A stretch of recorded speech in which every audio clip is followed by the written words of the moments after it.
Good morning, नमस्कार, आदाब. आणि आजचा माझा मुद्दा आहे वन मॅनकाइंड. आणि हा खूप महत्वाचा मुद्दा आहे जानेवारी 2025चा, कारण खूपसे लोक हे बाहेरून आले आहेत मॅनकाइंड मध्ये. खूप साऱ्या कंपनीच्या लोकांनी मॅनकाइंड जॉईन केलं आहे. मग आपण आता सगळ्यांनी ही गोष्ट समजून घेतली पाहिजे की आपण आता सर्व मॅनकाइंडियन आहेत. तुम्ही 5 वर्ष जुने आहात, 10 वर्षापासून आहात किंवा 5 महिन्यापासून आहात, पण एक गोष्ट लक्षात घ्या, जेव्हा तुम्ही मॅनकाइंड मध्ये येता तुम्ही मॅनकाइंडियन होता. आणि कोणत्या गोष्टी महत्वाच्या आहेत? 2 गोष्टी महत्वाच्या आहेत. In this one mankind there should be a purpose, की आम्ही कोणत्या पर्पजने काम करतोय, आमचा ऑब्जेक्टिव्ह काय आहे, आमचं डायरेक्शन काय आहे आणि आमची रिस्पॉन्सिबिलिटी काय आहे. कोणतंही काम, कोणतीही ऑर्गनायझेशन, कोणताही individual, manager, leader, medical rep तेव्हा बनतो सक्सेसफुल जेव्हा तो एका बरोबर मार्गाने काम करतो. त्याची टीम तेव्हा सक्सेसफुल बनते जेव्हा त्याचे 5चे 5 लोक किंवा 50चे 50 लोक एकाच डायरेक्शनने काम करतील, तेव्हा बनते. अदरवाइज नाही होऊ शकणार. This is very important for all of us to understand. The second is 5 लोक किंवा 50 लोक किंवा 5000 लोक, त्यांनी सर्वांनी काम हे एका डायरेक्शन मध्ये केलं पाहिजे. काही जुने असतील, काही नवे असतील. जर ते वेगवेगळ्या डायरेक्शन मध्ये काम करतील तर काही नाही होणार. तर ही खूप महत्वाची गोष्ट आहे, सर्वांनी समजून घेण्यासारखी. हेड ऑफिस मध्ये बसले असताना आमची सर्वात मोठी हीच रिस्पॉन्सिबिलिटी आहे, सर्वांना सोबत घेऊन काम कसे करावे आणि काळजी घेणे की सर्व एकाच डायरेक्शनने काम करतील विथ सेन्स ऑफ ऑब्जेक्टिव्ह. हे नाही की मी 330 कॉल केलेले आहेत, मी सकाळी निघलो आणि संध्याकाळी वापस आलोय, मला फक्त काम करायचंय, आय एम नॉट रिस्पॉन्सिबल. कसं शक्य आहे की तुम्ही 5 वर्षापासून काम करताय, तुम्ही 3 वर्षापासून करताय किंवा 1 वर्षापासून करताय आणि तुम्ही म्हणताय I am not responsible for sale? कसं शक्य आहे? कारण तुम्हाला जास्त इन्सेंटिव्ह, बेटर मेडल पाहिजे. तर शिवाय पॉझिटिव्ह ग्रोथच्या, शिवाय चांगल्या प्रोडक्टिव्हिटीच्या तुम्ही कसे कमवू शकता जास्त पैसे, जास्त इन्सेंटिव्ह, चांगले पोझिशन? हे नाही होऊ शकत. हे तुम्ही समजून घ्या. ही सर्वात महत्वाची गोष्ट मला तुमच्या सर्वांच्या डोक्यामध्ये टाकायची. पहिली गोष्ट. दुसरी गोष्ट काय आहे, आपल्याला आता आपल्या इन्फ्रास्ट्रक्चरवर लक्ष द्यायचं आहे. आणि जर मी मेडिकल रॅप आहे तर माझं इन्फ्रास्ट्रक्चर काय आहे? माझं इन्फ्रास्ट्रक्चर काय असतं? माझी डॉक्टरची लिस्ट, जी मागील 15 वर्षापासून व्यवस्थित अपग्रेड नाही झाली. आणि आम्ही तुम्हा सगळ्यांना बोललो होतो, 2 वेळा तुम्हाला डेडलाईन दिली की जानेवारी 18 पर्यंत तुम्हाला तुमचे मल्टी स्पेशालिटी मध्ये 220 डॉक्टर्सला अपलोड करायचं आहे, त्यांचं मार्केट सर्वे करून. आणि स्पेशल डिव्हिजन्सच्या मध्ये 131 फॉकी डॉक्टर्सला अपलोड करायचंय. दिस इज व्हेरी इम्पॉर्टंट. जोपर्यंत हे नाही होणार, काही नाही होणार. त्यानंतर आता हे डिसाईड करूया की कोणत्या डॉक्टरला 3 वेळा भेटायचंय महिन्यामध्ये, कुणाला 2 वेळा, कुणाला 1 वेळा भेटायचंय. विचार करा, जर तुम्ही त्या जमिनीवर बिया पेरता किंवा धान्य गोण्याचा प्रयत्न करता, बिया पेरता, पण जमीन सुपीक नाहीये, तुम्ही जेवढी इच्छा आहे पाणी टाका, ऊन द्या किंवा हवा द्या, काही सुद्धा नाही होणार. याचा अर्थ बरोबर जागा किंवा बरोबर जमीन नसेल तर काही नाही होणार. मेडिकल रॅपसाठी ती जागा म्हणजे डॉक्टरची लिस्ट. त्यामध्ये जर तुम्ही फसवताय स्वतःला की तुम्ही त्या डॉक्टर्सला ठेवताय जे पोटेन्शियल नाही आहेत, यामुळे ठेवताय की आरामात कॉल दाखवता येईल, तर तुम्ही फक्त तुमच्या स्वतःला वेडं बनवताय, अजून काही नाही. खूप गरजेचं आहे की तुमची जी डॉक्टराची लिस्ट आहे ती व्यवस्थित बनावी, अपग्रेड असावी, कारण ही सर्वात महत्वाची आपली प्रायोरिटी आहे तुमच्या सर्वांसाठी. Specially medical rep, first lines, second lines. Medical रॅपला हे समजून घ्यायचंय की तो तेव्हाच सक्सेसफुल बनेल जेव्हा त्याची लिस्ट चांगली असेल. तुम्ही काही डॉक्टर्सला 2 महिन्यामध्ये, काहीला 6 महिन्यामध्ये, काहींना 1 वर्षामध्ये कन्वर्ट करू शकाल. मी नाही म्हणत तुम्ही उद्याच जादू करा, पण ऍटलिस्ट तुम्ही तिथे पाणी शोधण्याचा प्रयत्न करताल जिथे जमिनीमध्ये पाणी असेल. कसं पॉसिबल आहे की तुम्ही रेगिस्तानमध्ये पाणी खोदताल तर ते निघणार नाही? जर तुमच्याकडे त्या जमिनीमध्ये पोटेन्शियलच नाहीये पाण्याची, तर कुठे काय करताय तुम्ही? तुम्ही फक्त श्रम वाया घालवताय. हीच गोष्ट मला तुमच्या डोक्यांमध्ये भरवायची आहे. डॉक्टर्सच्या लिस्टवर पुन्हा की तुम्ही बरोबर डॉक्टर्सला सिलेक्ट करून लिस्ट बनवा.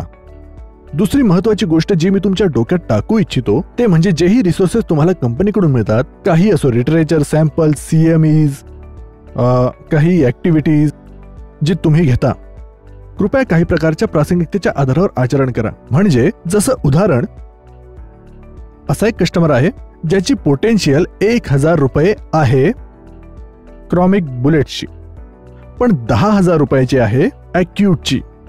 आपण ब्लाइंडली त्यांच्यावर 1000 रुपयाची क्रॉनिक वाल्याच्या वरती CME करतो का? I fully understand, but chronic is very important. This year we could tried across. क्रॉनिकचे जे शेअर आहेत आपले ते आज 38% आहे. आपल्याला हा प्रयत्न करायचा आहे की 2025 मध्ये त्याने याला 40% क्रॉस केलं पाहिजे. पुढच्या 5 वर्षामध्ये आपण जे क्रॉस केले पाहिजे ते अप्रॉक्सिमेटली 55% पर्यंत क्रॉस केलं पाहिजे. हे माझं ऑब्जेक्टिव्ह आहे. 3 वर्षामध्ये आपण 50% पर्यंत पोहोचायचं हे आपलं ऑब्जेक्टिव्ह आहे. पण कोणत्याही परिस्थितीत हे नाही विसरू शकत की ॲक्यूट आज सुद्धा आपले 60 to 63% कंट्रीब्यूट करतो. मी मान्य करतो की तुम्ही 38% क्रॉनिक करताय. 38% जागी 50% खर्च करू शकता, 60% खर्च करू शकता आपल्या रिसोर्सेसला. पण काही वेळ न घालवता तुम्ही 80% क्रॉनिक साईटवर घालवताय. Not right. If acute is giving you 60% 50% kind of a contribution, तर 40-50% तरी त्यावर खर्च करा. तुमची टाइम, एनर्जी, रिसोर्सेस जेही तुम्हाला मिळेल, ही गोष्ट समजण्यासारखी आहे. Any medical rep who smart enough will understand this. कसं पॉसिबल आहे की जमीनमध्ये भाज्या लावायची वेळ आहे आणि तुम्ही बिया लावताय? जमीनमध्ये फॉर एक्झाम्पल ऊस लावायची वेळ आहे आणि तुम्ही त्यामध्ये बीट लावताय. कसं पॉसिबल आहे? प्रत्येक गोष्टीची एक वेळ असते. प्रत्येक गोष्टीच्या किंवा जमिनीच्या हिशोबाने काम होते. Same is for the doctors. So please use your resources rightly. पण त्याआधी डॉक्टरची लिस्ट, त्यानंतर रिसोर्सेसचा व्यवस्थित यूज पाहिजे. ही दुसरी खूप महत्वाची गोष्ट तुम्हाला डोक्यामध्ये ठेवायची आहे. पुढची गोष्ट जी मी तुम्हाला बोलू इच्छितो, मी प्रत्येक वेळेस एका गोष्टीबद्दल बोलत असतो. लोक खूप महत्वाचे आहेत, प्रोसेस खूप महत्वाचे आहे, प्रोडक्ट्स खूप महत्वाचे आहेत. आणि चौथी गोष्ट जी आम्ही ऍड केली आहे, कस्टमर सेंट्रिसिटी. जोपर्यंत आपण महत्वाच्या कस्टमरवर फोकस नाही करणार, कन्वर्ट नाही करणार, आपलं काम नाही होणार. This is the most important thing. आपण फोकस राहिलं पाहिजे की आपल्याकडे कस्टमरला कन्वर्ट करायचंय. आणि तुम्ही एक मॅनेजर आहे, तुम्ही रॅप आहे, तुम्ही सिनियर मेडिकल रॅप आहे आणि तुम्हाला मॅनेजर बनायचंय. Without converting new customers for new products. आणि इन्श्योर असावे की न्यू प्रोडक्ट विकतंय किंवा तुमचे ते कस्टमर जे प्रोडक्ट लिहून देतात ते नाही देत. How can you make a mark? कसं तुम्ही बोलताल की तुमच्या मध्ये एक वेटेज आहे, तुमची काही इफेक्टिव्हिटी आहे? कसे पॉसिबल आहे? ते पॉसिबल नाही बनणार. तर जर तुम्हाला ॲज अ मॅनेजर किंवा ॲज अ रॅप स्वतःच्या नावाला एम्प्लिफाय करायचंय, म्हणजे वाढवायचंय, ते नक्कीच होईल जर तुम्ही डॉक्टर कन्व्हर्ट केले. This is very important. Next basically I want to say it, specially to managers. जेव्हा आपण मेडिकल रॅपला सिलेक्ट करतो किंवा आपण मॅनेजर्सलाही सिलेक्ट करतो, ट्रेडमध्ये काम करण्याची पद्धत वेगळी असते, हॉस्पिटलमध्ये वेगळी असते. जर तुम्ही लोक हॉस्पिटलसाठी सिलेक्ट करताय, त्यांच्याकडे असते वेगळे टॅलेंट, त्यांचे रिसोर्सेस वेगळे असतात, त्यांचे काम करण्याची टायमिंग वेगळी असते, त्यांचे इनपुट वेगळे असतात, ते काम ज्या पद्धतीने करतात तेही वेगळे असते. तर आपण हे सांगितलं पाहिजे कोणत्या पद्धतीने आपण गिअर चेंज करतो. ट्रेडमध्ये वेगळं आणि हॉस्पिटलमध्ये वेगळं. ही सुद्धा खूप महत्वाची गोष्ट आहे जी लक्षात ठेवली पाहिजे. हेड ऑफिस कडून आपण काय करतोय? 2-3 ठिकाण असे आहेत की मी प्रॉमिस करतो will really blow your mind as a time will go. जसा टाइम जाईल तसं तुम्हाला वाटेल खूप काही चेंजेस करायचे. One is we are started working on our L&D. आम्ही डेव्हलपमेंटवर, ट्रेनिंग डिपार्टमेंटवर खूप काही काम करतोय, ज्याचे तुम्हाला 3 महिने, 6 महिने, वर्षभरात चांगले रिझल्ट मिळतील. आम्हाला फक्त एक गोष्ट पाहिजे की जेवढेही मॅनेजर्स आहेत जे फर्स्ट लाईन बनतात किंवा सेकंड लाईन बनतात, त्यांची ऑन बोर्डिंग झाली पाहिजे, त्यांची प्रॉपर ट्रेनिंग झाली पाहिजे की काय त्यांची रिस्पॉन्सिबिलिटी चेंज झाली आहे जेव्हा ते मेडिकल रॅप होते वर्सेस जे आत्ता आहेत.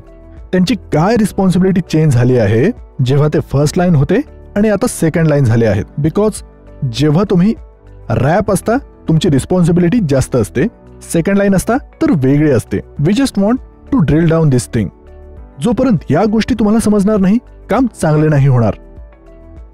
अजून एक डिपार्टमेंट ज्यावर आपल्याला जास्त काम करायचंय, जास्त काम करतोय, ज्यामध्ये तुम्हाला हळूहळू फरक दिसेल, तेही पुढच्या 6 महिने, 1 वर्ष, 2 वर्ष, 3 वर्ष फक्त त्यावर काम करायचं आहे. आणि ते म्हणजे मेडिकल अफेअर, ज्यामध्ये we want to bring lot of science, लिटरेचर्समध्ये, ब्रोशर्समध्ये, डिफरंट स्टडीमध्ये, ज्या पद्धतीने आपण प्रेझेंट करतो मॅनकाइंडला, मॅनकाइंडच्या प्रोडक्टला, ज्या पद्धतीने ते येणाऱ्या काळात फर्स्ट टाइम इन इंडिया, येणाऱ्या काळात कॉम्प्लेक्स डिफिकल्ट प्रोडक्ट आणू शकतील, जे भारतामध्ये मॅनकाइंड ही पहिली कंपनी असून लॉन्च करणार आहे. We should not be follower, we should be the pioneer in launching those product. आपल्याला फक्त आपले मेडिकल अफेअर मजबूत करायचे वेगळ्या पद्धतीने. You know, lot of setbacks have come, काही नाही, ते होत असतात, but we definitely improve. At the same time मार्केटिंगमध्ये आपल्याला खूप काही चेंजेस आणायचे आहेत मेडिकल अफेअरच्या मदतीने. भले ते पॅकिंग असो, भले ते नवीन प्रोडक्ट असो, किंवा ते प्रेझेंटेशन असो, किंवा त्याचे फॉर्म्युलेशन असो, कोणत्याही पद्धतीने आपल्याला फक्त त्यामध्ये काही प्रकारचे ड्रॅमॅटिक अँड ड्रास्टिक चेंजेस आणायचे. आणि विश्वास करा, आम्ही त्यावर काम करतोय आणि खूप काही चेंजेस तुम्हाला दिसतील. मोस्ट इम्पॉर्टंट, तुम्ही हे पाहिलंच असेल की आम्ही इन्सेंटिव्ह पॉलिसीमध्ये ग्रोथवाल्या पार्टमध्ये कीपिंग डिफरंट प्रोडक्टिव्हिटी माइंड खूपच इम्प्रूव्ह केलंय. I just want to convey to everybody, आमचे इंटेन्शन काय आहेत. We just want Mankindians to grow. They should be prosperous, they should be rich. त्यांची खूप वेगळ्या पद्धतीची इमेज असली पाहिजे सोसायटीमध्ये. आम्ही त्याच पद्धतीने काम करतो आणि नेहमी याच पद्धतीने काम करेल. यावर्षी 25-26 मध्ये आम्हाला अजून एक गोष्ट मिळाली, खूप वेगळ्या प्रकारचे इन्सेंटिव्ह प्लॅन म्हणजे फर्दर एनहान्स आणू पाहतोय. आणि कोणत्या प्रकारचे इन्सेंटिव्ह? एक कॅटेगरी आहे ज्यामध्ये आम्हाला वाटतंय की they should be treated like in future like a chronic, and that basically gastro side. ते पॅन्टा काइंड असो किंवा ते रेबे काइंड असो, जेही त्यामध्ये वेनेप्रोझोलामध्ये लॉन्च केले आहेत, त्यामध्ये we just want they should be treated like a chronic, जे तुम्हाला भेटेल. त्यामध्ये नवीन प्रोडक्ट जे आपण लॉन्च करू त्याची इन्सेंटिव्ह पॉलिसी सुद्धा खूप इम्प्रूव्ह करू. तुम्हाला दिसत असेल, करेल म्हणजे करत आहे आणि तुम्हाला दिसेल.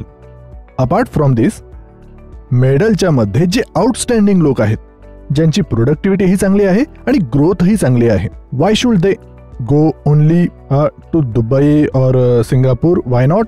दे should be sent to Europe. They should be different kind of a charm. त्यांचंही चार्म वेगळं असलं पाहिजे. आम्ही सध्या त्या बाजूनेही काम करतोय.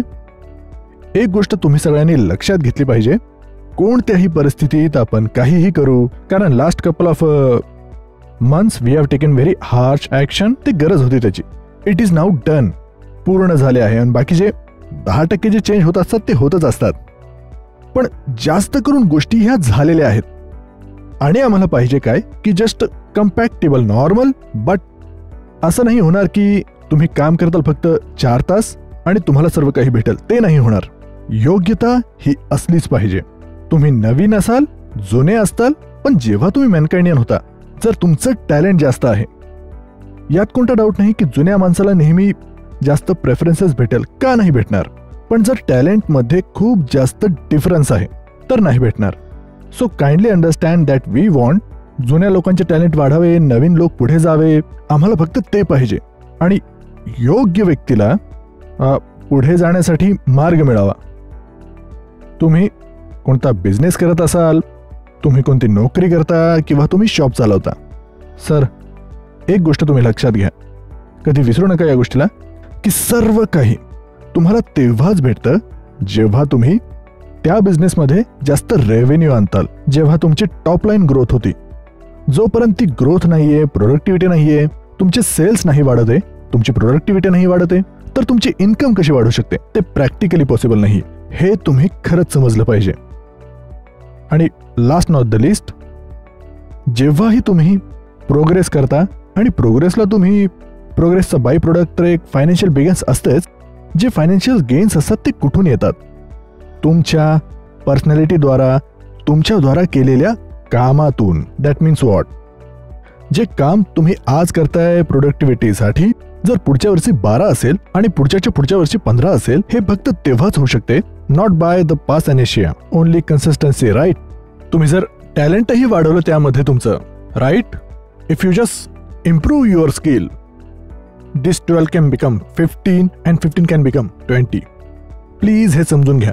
सो प्लीज या गोष्टीवर काम करा. तुम्ही स्वतःला अपग्रेड करा आणि आम्ही सुद्धा त्यावर काम करणार आहे. कारण आम्हाला माहित आहे की सध्या आपण चौथी मोठी कंपनी आहे जी कम्पीट करत आहे, ज्यात इच्छा आहे, प्रेरणा आहे भारताची पहिली कंपनी बनण्याची. ते असेच नाही होणार, बसून नाही होणार. आपण खूप नवीन टॅलेंट आणू जे आपल्याला पकडून ठेवतील, आपल्याला शिकवतील आणि आपण शिकून चांगलं काम करू. हे होणार आहे.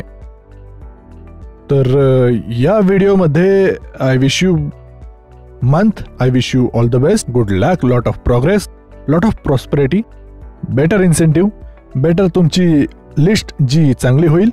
आणि एक गोष्ट मी बोलू इच्छितो, जो मोठं आहे ना मॅनकाइंडचा, तो मोठं कुठे जाणार नाही. तो मोठं बेसिकली काय आहे, दॅट इट इज आम्ही नेहमी हे मानतो की हे एक वय नाहीये की तुम्ही जुने आहात, तुम्ही म्हातारे आहात, तुम्ही वृद्ध की जवान आहात. आणि साईज, तुमची खूप मोठ्या साईजची कंपनी आहे किंवा छोट्या साईजची कंपनी आहे, that doesn't matter. It's not size or age, but it is the speed which matters. जे आपण बोलतो ना, किती फास्ट ते एक्झिक्यूट होतं. आयडियाज कॉन्फरन्स रूममध्ये वर्सेस एक्झिक्युशनमध्ये खूप फरक असतो. जर तुम्ही त्या आयडिया अंमलात आणता fast, very fast, aggressively, anything is possible. तर आम्ही प्रयत्न करत आहोत प्रत्येक आयडिया जलद गतीने अंमलात आणण्याची. So I wish you all the best, good luck, have a great year ahead. Bye bye, see you, thank you.